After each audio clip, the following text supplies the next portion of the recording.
ಅಂತಕ್ಕಂಥ ವಿಶ್ವಾಸ ಬಂದಿದೆ.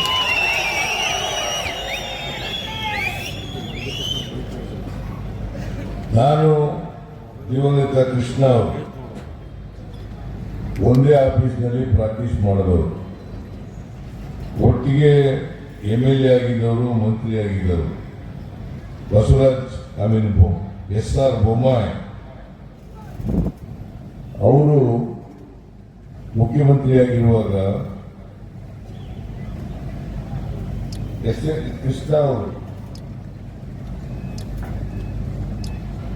ರೇಷ್ಮೆ ಸಚಿವರಾಗಿದ್ದರು. ನಾನು ಅನಿಮಲ್ ಹಸ್ಬೆಂಡ್ರಿ ಸಚಿವರಾಗಿದ್ದೆ, ಆಮೇಲೆ ಸಾರಿಗೆ ಸಚಿವನಾದೆ. ಕೃಷ್ಣ ಅವರ ಚುನಾವಣೆಗಳಲ್ಲಿ 4-5 ಸಾರಿ ಬಂದಿದ್ದೀನಿ ನಾನು.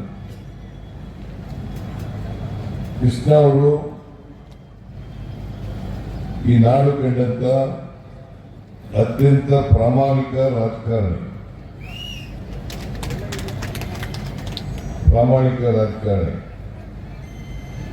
ಅವರಿಗೆ 2004ರಲ್ಲಿ ದೇವೇಗೌಡರು ಮಂತ್ರಿ ಮಾಡೋಕ್ಕಾಗಲ್ಲ ಅಂತ ಹೇಳಿದ್ರು.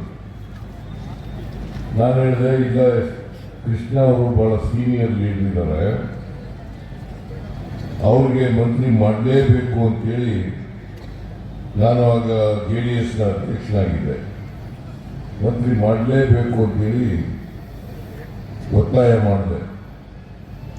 ದೇವೇಗೌಡರು ಏನು ಮಾಡಿದ್ರು ಕೂಡ ಮಂತ್ರಿ ಮಾಡಲಿಕ್ಕೆ ಒಪ್ಕೊಳ್ಳಿಲ್ಲ. ಕೊನೆಗೆ ಕೃಷ್ಣ ಅವ್ರಿಗೆ ನಾನು ನೀವು ಸ್ಪೀಕರ್ ಆಗ್ಬಿಡಪ್ಪ ಅಂತೇಳಿ ಸ್ಪೀಕರ್ ಮಾಡಿಸ್ದೆ. ಅವರು KR ನಗರದ ಅಭಿವೃದ್ಧಿಗೆ ಬಹಳಷ್ಟು ಕೆಲಸವನ್ನು ಮಾಡಿದ್ದಾರೆ.